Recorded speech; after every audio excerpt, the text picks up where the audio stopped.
So first to claims of a cover-up by Bradford Council to tackle grooming gangs more than 20 years ago.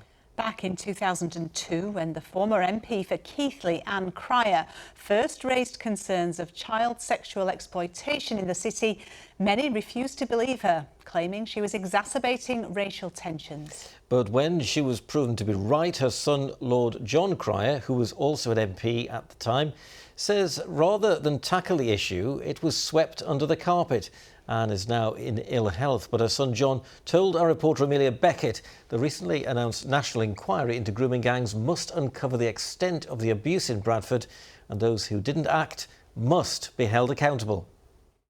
7 women came to see her, and of those, all 7 women had daughters, in one case 2 daughters, who'd been through the grooming process, had been raped, had been plied with drink and drugs from an early age, from the age of about, as I remember, from about 11 years old.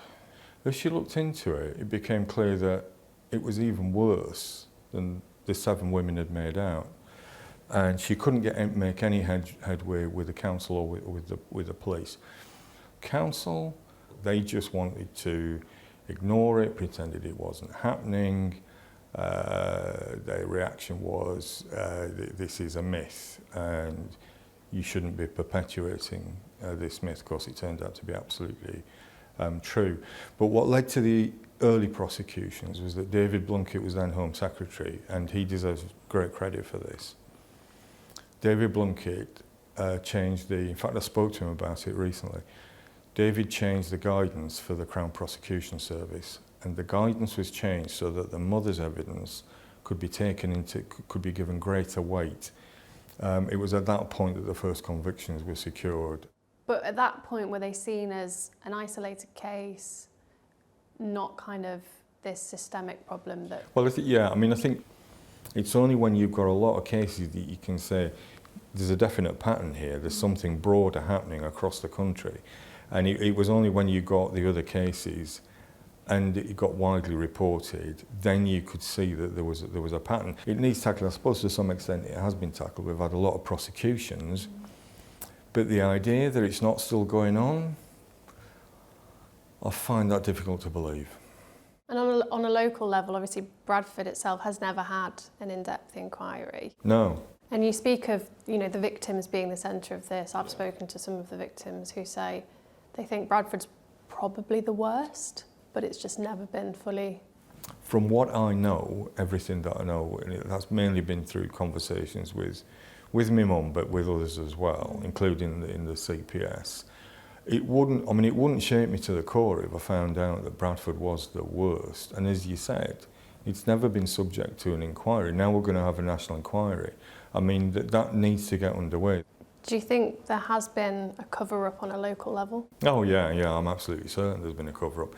When the weight of evidence is so great, there are so many people going to prison, you can't pretend that, it's a myth. Then it becomes actually quite malign, perpetuating that idea. So I think there was a cover-up. I think the inquiry will reveal that. And attacking people like my mum, and there were other people who early on were saying, look, this is happening. And they were attacked for it. Now, attacking somebody who is drawing attention to such an appalling scandal, that is in itself a cover-up. So yeah, there was a cover-up.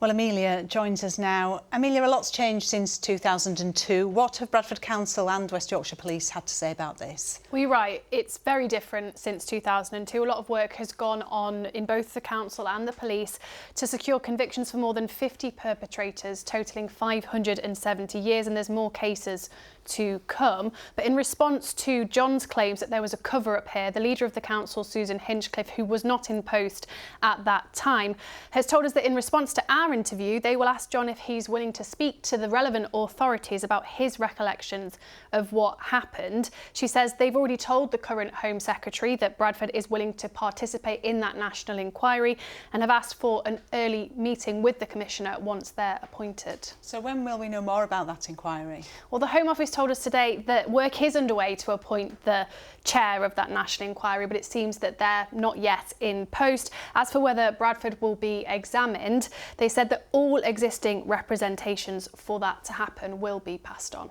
OK, Amelia, thank you very much indeed.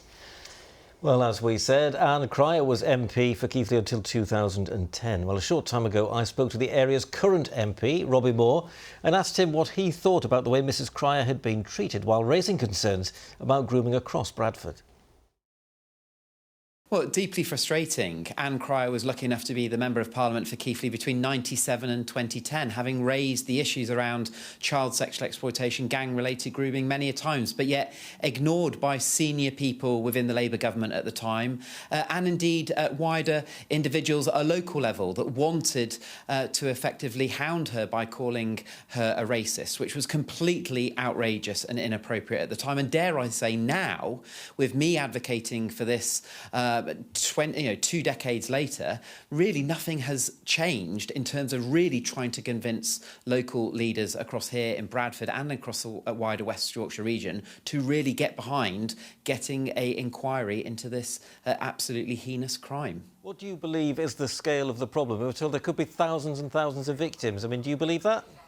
Absolutely. I've been consistently saying since I've been the MP here in Keighley since 2019 that the scale of the issue across the Bradford district into child sexual exploitation will dwarf that of the likes of Rotherham, Rochdale, Telford, Oldham, where we've previously seen inquiries. Indeed, when you look at those inquiries, they reference young children being trafficked through the Bradford district. We know that there is historic crimes in this issue that has been going on, dare I say live cases, but yet no inquiry across the Bradford district yet. But if this all comes out, what's that going to do for the image of Bradford? I mean, people in power will worry about that. Well, to me, this is about the difference between right and wrong. You know, we need to make sure that those survivors, those victims and their families are reassured that the state, whether it be national government, local government, West Yorkshire Police, or dare I say, any organisation that has safeguarding responsibilities, is doing their job as they should be. And at the moment, there is a huge level of uncertainty around that, both in relation to historic cases and live cases. So, to me, this is absolutely nothing to do with the concern about an image of a place. This is about doing the right thing, the difference between right and wrong. And I would absolutely strongly call out anybody that is simply looking at concerns about what this might mean for an image of a place. We should be more concerned about doing the right things by those where the state, local government, national government and others have failed those victims and survivors for far too long. Mr Moore, thank you for joining us on Calendar this evening. Thank you.